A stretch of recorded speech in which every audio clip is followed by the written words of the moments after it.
Good morning. This is Linda K. Black, Secrets of Happy Marriage. What other people tell me, okay? What other people tell me. Okay, I had one of my friends say to me lately that her mother would do what she wanted to do. When her husband would go hunting on a trip, she would do what she wanted to do, and she wanted to change the living room, a wall, and make it different, or make it, like a hutch, or make it different somehow. She did it, and when her husband came back, he got mad, but she said sorry. And then later on, he'd go on a trip, and he'd be gone, and she could do what she wanted to do, and she'd fix the house what she wanted to.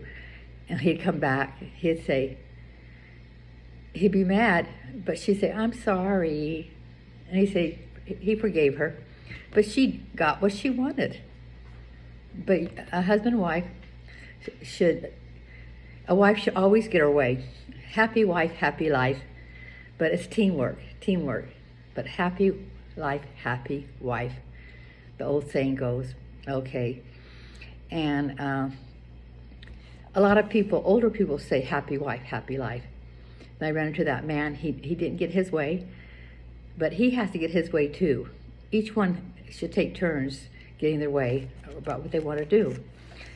Okay, and the next person I spoke to, he said sometimes things in a marriage is like there's a scar. There's a scar. Your marriage has a scar, but you have to cut that scar out and fix it. And fix what's causing the problems. Talk about it. And get all the tissue out and the scar in your marriage. And so you can go on with life, okay? And then he said to me that he and his wife have been married quite a long time. The kids are grown now. And his wife do things together. Like that, yes, when I talked to him that day, there was too much snow outside, but they went to the shopping mall to walk around, and they bought new shoes. They didn't have to buy new shoes, but they were doing something, buying shoes. And he says, never be cheap. Never be cheap. And you have to spend money and be decent. He said, be decent. Make sure your wife gets what she wants. And he said it several times, don't be cheap. And then there's a man I met, I guess it actually was in Nevada.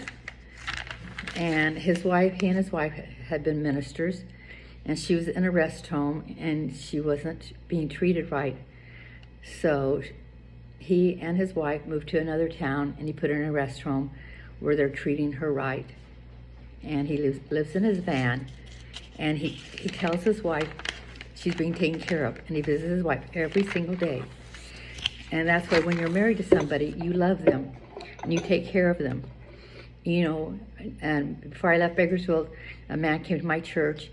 He was a veteran. He told me that he took care of his wife for 7 years before she died. 7 years, okay? And you're supposed to love each other, take care of each other. Your mate is your helpmate. Your helpmate.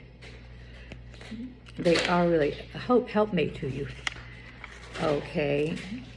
And it's very important that you have communication. Very important that you tell each other you love each other. And a man the other day, he told me he and his wife used to say love, but they forgot to say you. Love you. He said, well, that was wrong. That was wrong. But his wife would say, love, but love you. Okay. And you have to work together with God's help. It's important that you believe in God, Jesus, and the Holy Spirit, and ask God to help you with your marriage. And I have one friend, I know in Bakersfield, he used to tell me whenever his wife would just get really mad at him, he would just shut up. Yeah, he'd walk away. He wasn't going to argue with her. But she expressed her opinion, what's going on. you know. But he and his wife, they got to get up early every morning, and they pray for their family, all their children and grandchildren. And that's very important. And I guess communication is the most important thing, and being faithful. You need to be faithful, okay? And be honest. Don't lie to each other. You know, that's very important. To be honest. Don't lie. And you're supposed to put your mate first over your friends, okay? Okay, that's all for today. Okay, I think I did this one twice. But that one guy, he and his wife were in Fallon. But I never heard of this book, but that's really good. And you have to remember that Jesus died for everyone, okay? And we're not to be self-righteous above other people. Jesus died for everyone, okay? And this is a book my friend gave me. Belva gave it to me. The Lord is my shepherd, I shall not want. He maketh me to lie down in green pastures. He leadeth me beside the still waters. He restoreth my soul. He leadeth me in paths of righteousness for his name's sake. Yea, though I walk through the valley of the shadow of death, I will fear no evil, for thou art with me. Thy rod and thy staff, they comfort me. Thou preparest a table before me in the presence of my enemies, and thou anointest my head with oil. My cup runneth over. Surely goodness and mercy shall follow me all the days of my life, and I will dwell in the house of the Lord forever.